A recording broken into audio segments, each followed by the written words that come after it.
Hello everybody. आज बात करते हैं दिल्ली सल्तनत काल के बारे में। इसमें सबसे पहले गुलाम वंश ने शासन किया 1206 से 1290 ईस्वी तक।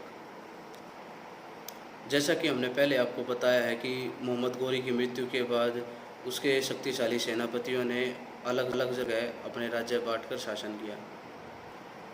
ताजुद्दीन यल्दौज ने स्वयं को गजनी का शासक घोषित कर दिया। नासिरुद्दीन कुबाचा ने स्वयं को कच्छ और मुल्तान का शासक घोषित कर दिया। ऐबक ने स्वयं को लाहौर का शासक घोषित कर दिया। कुतुबुद्दीन ऐबक ने भारत में गुलाम वंश की नींव डाली थी। इस वंश के शासक या तो दास थे या दासों के वंशज थे। कुतुबुद्दीन ऐबक की एक उंगली टूटी हुई थी, इसलिए इसे ऐबक कहा जाता था। ऐबक तुर्किस्तान का निवासी था। उसे निशापुर के काजी फखरुद्दीन ने खरीदा था और उसे सैनिक शिक्षा दिलवाई थी। बाद में उसे मोहम्मद गोरी ने खरीद लिया। यहाँ से उसके जीवन की नई कहानी शुरू होती है, जो दिल्ली के तख्त पर जाकर समाप्त होती है। ऐबक कुरूप होते हुए भी एक योग्य सैनिक था। अपनी योग्यताओं के बल पर वह गोरी का सेनापति बन गया था और उसने गोरी की विजयों में महत्वपूर्ण सहयोग दिया था। उसने गोरी की अनुपस्थिति में भारत में सुव्यवस्थित शासन प्रबंध की स्थापना की और गोरी की मृत्यु के बाद उसने स्वयं को स्वतंत्र शासक घोषित कर दिया। गोरी के सेनापति के रूप में ऐबक की सफलताएं। ऐबक ने तराइन और चंदावर के युद्ध में महत्वपूर्ण भूमिका निभाई थी। ऐबक ने फिर अजमेर के विद्रोह का दमन किया, दिल्ली से अजमेर तक के राज्यों पर अधिकार कर लिया, कोल, रणथंभौर और मेरठ के दुर्ग को जीत लिया। हासी के किले पर भी तुर्कों का अधिकार हो गया। ऐबक ने 1197 में गुजरात के सोलंकी शासक भीमदेव को हराया और उसके राज्य पर कब्जा किया। 1202 में उसने बुंदेलखंड के चंदेल शासक परमादिदेव को हराया। इसके अलावा बदायूं, कालिंजर पर अधिकार कर लिया। महोबा, खजुराहो में लूटपाट की, वहाँ अधिकार किया।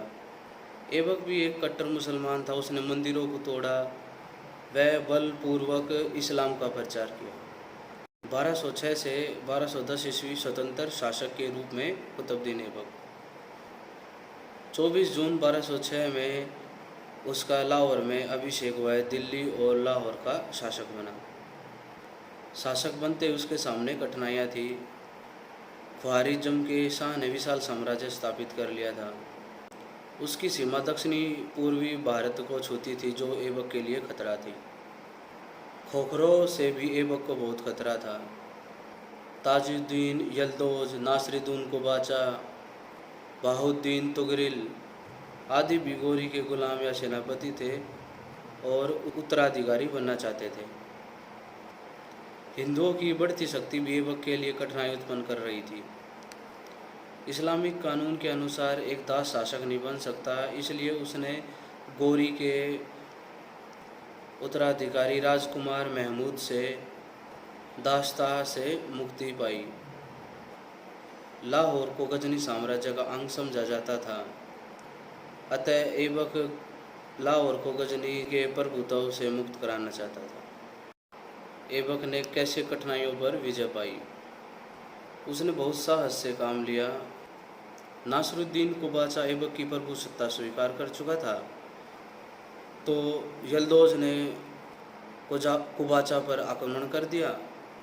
अतः ऐबक और कुबाचा ने मिलकर यल्दौज को बुरी तरह परास्त किया और गजनी पर भी अधिकार कर लिया।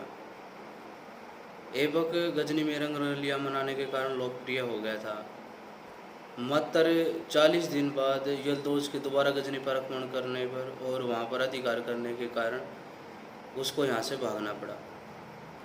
किंतु इसके बाद यल्दौज ने भारत की तरफ आंख उठाकर नहीं देखा।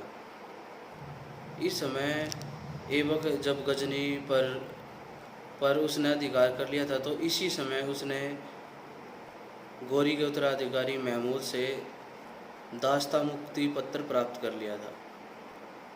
ऐबक ने अपने विश्वास पात्र इल्तुतमिश के साथ अपनी पुत्री का विवाह किया और नासिरुद्दीन कुबाचा के साथ अपनी बहन की शादी करवाई। 1206 में अली मर्दान एक सैनिक ने बंगाल में बख्तियार खिलजी का कत्ल कर दिया और बंगाल की गद्दी पर बैठ गया। वहाँ के खिलजी सरदारों ने इसे कैद कर लिया, परंतु वह वहाँ से भागकर ऐबक के पास सहायता मांगने आया। ऐबक ने बंगाल की गद्दी पर उसे दोबारा बिठा दिया और वह ऐबक को वार्षिक कर देने लगा। इस प्रकार बिहार और बंगाल पर भी ऐबक का अधिकार हो गया। इस समय हिंदू सरदारों की भी शक्ति बढ़ गई थी। चंदेलों ने कालिंजर से, परिहारों ने ग्वालियर से, गढ़वालों ने बदायूं तथा फर्रुखाबाद से तुर्कों को खदेड़ दिया था। वह कई राज्यों ने कर देना बंद कर दिया था, तो बड़ी धैर्यता से उसने बदायूं पर अधिकार कर लिया और वहाँ का सूबेदार इल्तुतमिश को बनाया। और नवंबर 1210 में लाहौर में चौगान खेलते हुए घोड़े से गिरकर ऐबक की मृत्यु हो गई। इसके दरबार में रचनाकार हसन निजामी था, जिसने ताज उल मासीर लिखी। इसने कुव्वत ए इस्लाम मस्जिद बनवाई, 2.5 दिन का झोपड़ा और कुतुब मीनार की पहली मंजिल बनवाई। इसके बाद आराम शाह शासक बना। इसने 8 ही महीने तक शासन किया। इसका शासनकाल 1210 से 1211 ईस्वी तक है। इसके दरबार में रचनाकार हसन निजामी था, जिसने ताज उल मासीर लिखी। इसने कुव्वत ए इस्लाम मस्जिद बनवाई, 2.5 दिन का झोपड़ा और कुतुब मीनार की पहली मंजिल बनवाई। इसके बाद आराम शाह शासक बना। इसने 8 ही महीने तक शासन किया। इसका शासनकाल 1210 से 1211 ईस्वी तक का रहा। उसके अयोग्य होने के कारण तुर्क सरदारों ने बदायूं के सूबेदार इल्तुतमिश को शासक बनने के लिए आमंत्रित किया। इल्तुतमिश ने सेना सहित दिल्ली की तरफ प्रस्थान किया और जूद नामक स्थान पर आराम शाह को परास्त किया और बाद में उसे मार दिया और दिल्ली की गद्दी पर बैठ गया। इसके बाद इल्तुतमिश का शासनकाल आता है 1211 से 1236 ईस्वी तक। यह आरंभ से ही बड़ा योग्य, बुद्धिमान और सुंदर व्यक्ति था। अतः बचपन में इसके भाइयों ने इसका सौदा करके इसे बेच दिया। 1197 ईस्वी में इसे ऐबक ने खरीद लिया। वह ऐबक का विश्वास पात्र बन गया। अपनी योग्यता के बल पर वह अमीर शिकार के पद पर पहुंचा और ऐबक ने उसे बदायूं का सूबेदार बना दिया और अपनी पुत्री का विवाह से किया। अब इल्तुतमिश का राज्याभिषेक और कठिनाइयाँ। सबसे पहले कठिनाइयाँ। स्थिर राज्य। इल्तुतमिश के गद्दी पर बैठते समय राज्य स्थिर अवस्था में था। शासन पर बंद तुर्क सरदारों द्वारा किया जा रहा था, जिसमें राज्य विरोधी भावनाएं थी। उन पर बंद तुर्क सरदारों द्वारा किया जा रहा था, जिसमें अतः साम्राज्य में अराजकता थी। दूसरा है विरोधी तुर्क सरदार।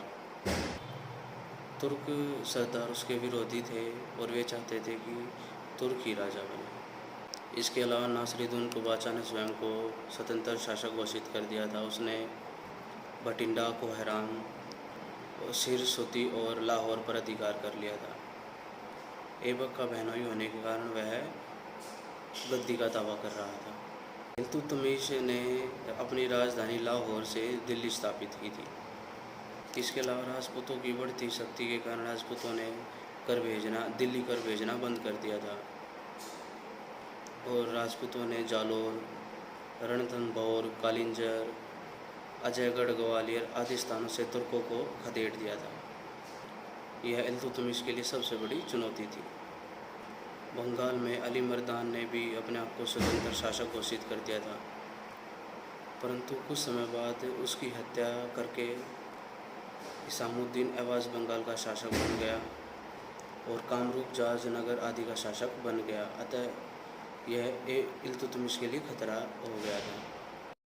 इसके अलावा इसने इल्तुतमिश ने दिल्ली में एक विद्यालय स्थापित करवाया और कुतुब मीनार का निर्माण पूरा करवाया। सल्तनत युग के दो महत्वपूर्ण सिक्के, चांदी का टंका और तांबे का जीतल, इल्तुतमिश ने ही आरंभ किए थे। इसके अलावा इसने सोने चांदी के अरबी ढंग के सिक्के भी चलवाए और नवंबर 1210 में लाहौर में चौगान खेलते हुए घोड़े से गिरकर ऐबक की मृत्यु हो गई।